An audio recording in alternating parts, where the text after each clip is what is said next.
Hi friends, मेरे YouTube channel में आप सभी का स्वागत है। अगर आपको मेरा ये वीडियो पसंद आया तो इसको लाइक, शेयर और सब्सक्राइब ज़रूर कीजिएगा। तो चलो अब जल्दी से शुरू करते हैं कुर्ती का कटिंग। कुर्ती को मेन फैब्रिक पर कटिंग करवाने से पहले मैं आज आपको ड्राफ्टिंग करवाऊंगी। सबसे पहले ड्राफ्टिंग करवाने से पहले मैं ये बताना चाहूँगी कि मेरे पास मेज़रमेंट पहले से ही है। मेज़रमेंट रहेगा चेस्ट का साइज 40, वेस्ट आपकी रहेगी 36, हिप 46, शोल्डर रहेंगे 15.5 इंच, बैक क्रॉस रहेगा 15 इंच, फ्रंट क्रॉस रहेगा 13.5 इंच और आर्म लेंथ रहेगी 18 इंच। कुर्ती की लेंथ आप अपनी इच्छा के अकॉर्डिंग 40, 41, 42 जो भी आपका है। मैं आज आपको केवल सिंपल कुर्ती की कटिंग करना सिखाऊंगी। सिंपल कुर्ती करने सबसे पहले बेस लाइन हम बना लेते हैं।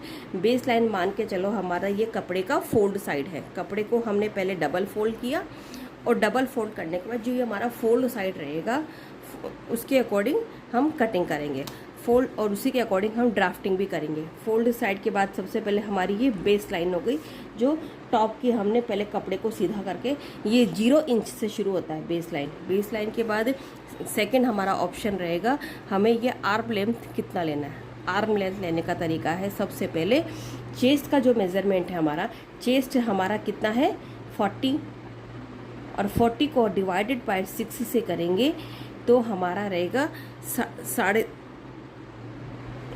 साढ़े छः के आसपास, 6.5 और प्लस 1 इंच करेंगे तो हमारा 7.5।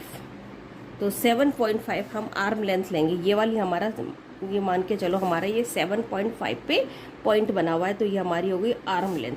भाई सब लोगों के दिमाग में यही प्रश्न आता है कि मैम ये आर्म लेंथ कितना ले, 6 ले, 6.5 ले, 7.5 ले, 8 ले। ये सारे सूटों में अलग अलग होता है। अगर कॉलर वाला सूट बनाते हैं तो उसमें अलग होता है, डीप नेक का बनाते हैं तो अलग रहता है।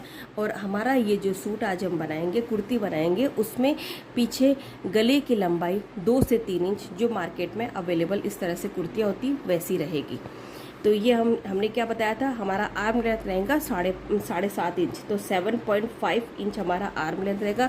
उसके बाद हम वेस्ट मेज़रमेंट का निशान लगा लेते हैं रैंडमली कहीं भी। तो वेस्ट मेज़रमेंट रहेगा हमारा, देखो ये अलग अलग होता है। अगर आपका चेस्ट का साइज कम है, 32 से 36 के बीच में आपका चेस्ट साइज रहता है, तो वेस्ट मेज़रमेंट रहेगा आपका 14 इंच के आसपास। और अगर 36 से बाद में है, 36 तक भी आपका 14 चलेगा, लेकिन 36 के बाद में 37, 38 या 42 तक जो आपका मेज़रमेंट रहेगा तो वेस्ट मेज़रमेंट 40.5 बदल जाएगा। और 42 के बाद अगर आपका हिप चेस्ट साइज बढ़ता है तो आपका वेस्ट मेज़रमेंट भी थोड़ा सा बढ़ता है। ये बिल्कुल माइनर होता है। इसलिए अब क्योंकि मेरा यहाँ 36 से 42 के बीच में है मेरा चेस्ट मेज़रमेंट, तो मैं यहाँ आपकी वेस्ट लूँगी 14.5 पर।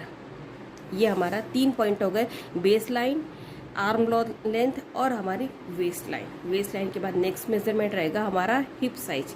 हिप साइज देखो अलग अलग होता है, 20 से 22 के बीच में रखा जाता है। मैं यहाँ 22 इंच पर रखूँगी, तो ये मेरा 22 इंच पर आपका हिप मेज़रमेंट रहेगा, 22 इंच पर, क्योंकि मेरा चेस्ट का साइज बढ़ा हुआ है। ये सारा डिपेंड करता है चेस्ट और हिप पर।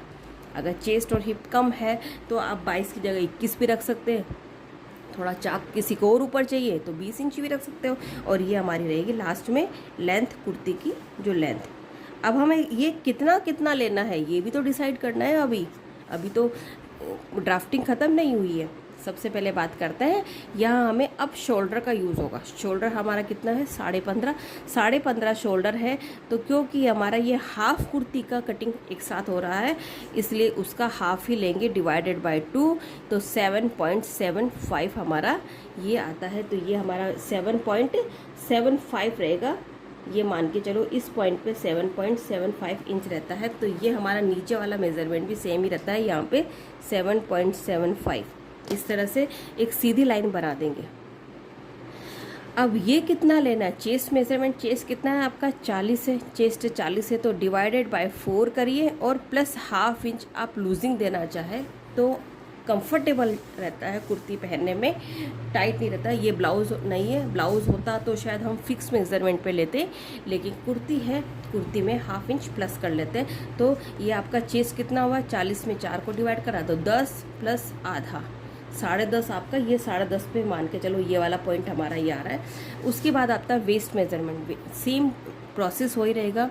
वेस्ट मेजरमेंट 36 है, डिवाइडेड बाय 4, 9 इंच रहेगा, प्लस आधा इंच 9.5, तो 36 डिवाइडेड बाय 4 प्लस आधा इंच, तो आपका आ गया 9.5। इसी तरह से हिप मेज़रमेंट, अगर हिप मेज़रमेंट में एक विशेष ध्यान देना होता है, हिप मेज़रमेंट में कोई प्लस माइनस नहीं होता है, यहाँ पे फिक्स पे कटिंग ही होती है। तो हिप मेज़रमेंट हमारा 46 है, 46 डिवाइडेड बाय 4 11.50। तो ये सारी चीज़ें हो गई, ये आपका चेस्ट मेज़रमेंट, ये वेस्ट मेज़रमेंट, ये आपका हिप मेज़रमेंट।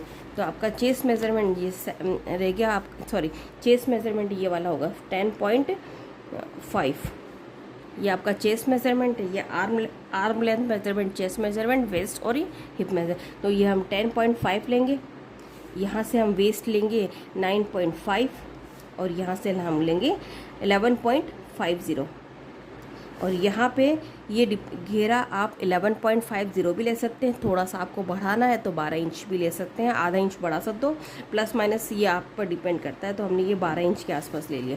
तो इस तरह से हमारा थोड़ा सा तिरछा जाएगा, जब 12 इंच लेंगे आधा इंच बढ़ेगा, हल्का सा तिरछा जाएगा, और ये हमारी वेस्ट मेज़रमेंट रहेगी और ये हमारा चेस्ट मेज़रमेंट। तो इस तरह से हमारी ड्राफ्टिंग यहाँ पे सिर्फ बेस लाइन का। अब बात करते हैं आर्म लेंथ की। आर्म लेंथ में क्या होता है, सबसे पहले जो हमने प्लस 1 इंच करा था, चेस्ट का छठा भाग लेके उसमें 1 इंच प्लस किया था, वही 1 इंच हम यहाँ पे वापस से माइनस कर देंगे, क्योंकि हमारे शोल्डर अक्सर डाउन ही होते हैं, तो यहाँ पे फिटिंग ज़्यादा बेटर आती है, शोल्डर डाउन करते हैं।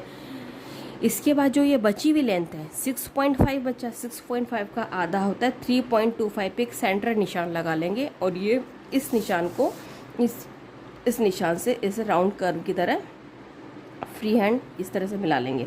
अगर आपके पास आर्म होल कर्व है तो आप उससे ज़्यादा अच्छे से मिला लेंगे। इसके बाद नेक्स्ट आपका ये है बैक क्रॉस। अब बैक क्रॉस कैसे चेक करते हैं, बैक क्रॉस 15 इंच है, 15 का आधा 7.5, तो ये आपका 7.5 रहना होता है, 7.5।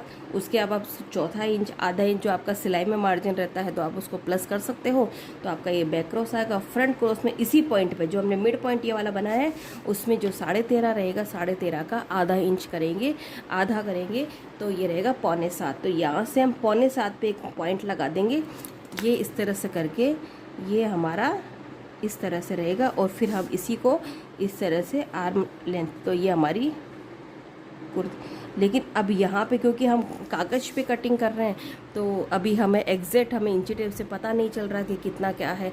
अब आर्म लेंथ हमारा रहेगा 18 इंच, तो आर्म लेंथ को कैसे नापेंगे, यहाँ पे हम तो मेज़रमेंट नहीं कर सकते हैं, इसलिए हम यहाँ पे फैब्रिक की कटिंग करते हैं। फैब्रिक की कटिंग में यहाँ पे क्लियर आपको पता चलेगा। तो आने वाली नेक्स्ट वीडियो में आप मेरी फैब्रिक की कटिंग देखना। मेरी इस वीडियो में अंत तक बने रहने के लिए बहुत बहुत धन्यवाद। आगे वाली मैं जो वीडियो बनाऊंगी उसमें आपको फैब्रिक की कटिंग सिखाती हूँ।